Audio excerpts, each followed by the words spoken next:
my beautiful people. Today we are going to begin our almost 100-year journey of us right now here all being peers, and we're going to be starting with the silent generation, 1925 to 1945. And let me just say this, they were not born into a silent world. Quite the contrary, actually. This generation gave us stars that would and still do have influence even today.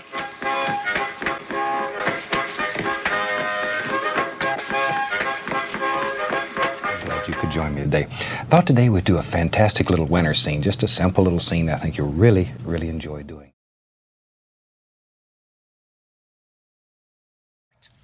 Listen to me. I want you to shut up and listen. Hey, stop talking. Mr. Ellis. Boy.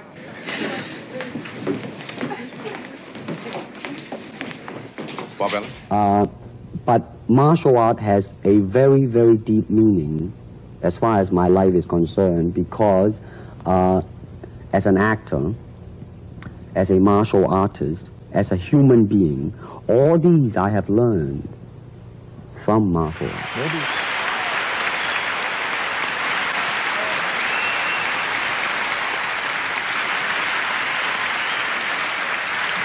Generation also gave birth to musical leaders that are and have changed music fundamentally and also helped shape our culture.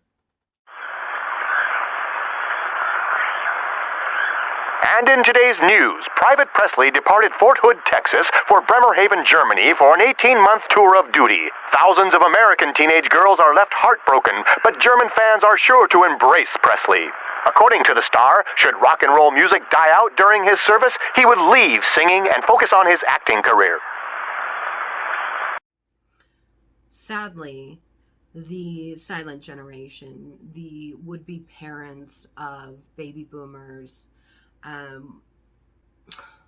they were born into a world that created some of the most horrific crimes against humanity. The two that come to mind immediately are the Holodomor and the Holocaust. And if that wasn't nightmarish enough, this generation had to watch helplessly as those in control created the destroyer of worlds. Few people laughed. Few people cried. Most people were silent.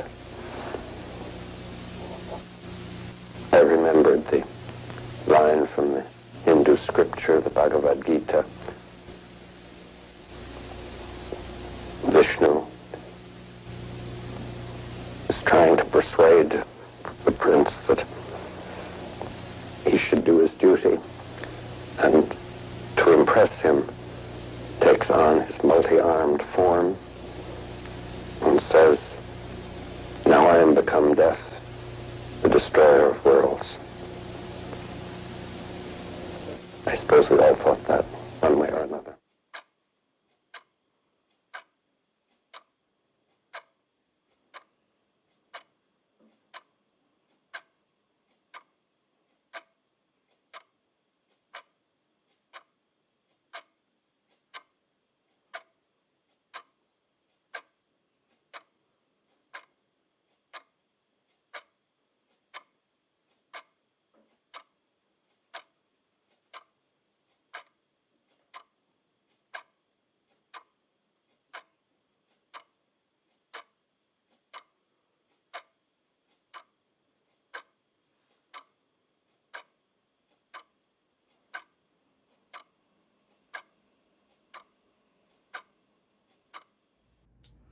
And not quite over yet.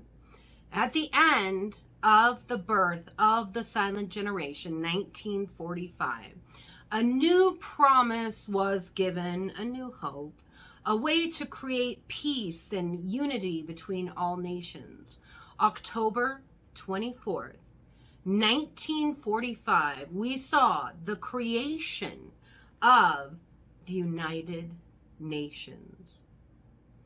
And I wonder, 77 years later, were they able to keep that promise of peace? Well, let's take a look at any and all conflicts that have occurred between 1945 and now, which is 77 years.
My channel before, you will have already seen that clip. Sadly, that list is up to about 2019, so I really do need to update it. This is a fascinating generation. They're the ones that give birth to the baby boomers, thus I wanted to start with them so that we can better understand how we got here in this time, and perhaps we can use that knowledge to understand where we are going in the future. This is a fascinating time in history, and in our next video I do want to specifically talk about a man that basically shaped the United States for the bulk of the birth of the silent generation.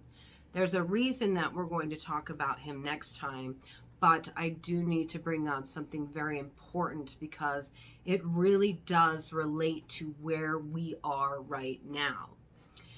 Basically, what happened is that there was a shift from individualism to collectivism, and this was achieved by way of President Franklin D. Roosevelt, who had stated in a speech given in New York City around 1910, the speech was given at the People's Forum. He said, "It is time that we moved beyond liberty of the individual in favor, for lack of a better term, move toward liberty of the community." So the great shift that you're going to see is liberty of the individual has to give way to liberty of the community. It is a very fascinating shift, but it is an understandable shift if you take into context what happened just prior to him being elected to President of the United States, where he would be in office from 1933 to 1945. That is 12 years. The Great Depression was in full swing. We had the Dust Bowl, but more importantly, what caused this radical shift is the event that was splashed all over newspapers in the election year, and that was the bonus marchers. I want you to stay tuned to the end of this video because I do have a video of the marches, and I think it's really important for the context of the next video. That's why we're talking about it first. Now, to be sure, I do not understand how it was legal. I want to remind everybody that the Posse Comitatus Act was passed in June 18th, 1878. So if anyone knows how this is legal, please enlighten me in the comments below. I know many people don't know about the bonus marchers. I had heard a story of it, but didn't know that it was related to this time period. It was a very big deal, and it was fresh in the minds of the voters. Let's start with a quote from Washington Daily News. Quote, "If the army must be called out to make war on unarmed citizens, this is no longer America." And I couldn't agree more. The president who ordered this, Herbert Hoover, a Republican. So it makes perfect and understandable sense that a Democrat was voted in. Brief history of the bonus marches. In 1932, so side note, the eldest of the silent generation would just be 7 years old when this happened. But that is the actual beginning of the critical time of brain development. So the oldest of them could have been affected by 1932, jobless World War I veterans organized a group that they called the BEF to march on Washington, D.C. Because of the Great Depression, many veterans of the World War were suffering and desperate. What they wanted was to get the bonus payment that had been promised to them in the past now, because they needed it. The group was led by a gentleman named Walter W. Walters. They set up camp in occupied buildings in various locations in Washington, D.C. The largest of the camps was basically like a shanty town on the Anacostia Flats across the river from Washington's Navy Yard. By summer, at least 20,000 people had joined the camp. Some say that there could have been as many as 40,000.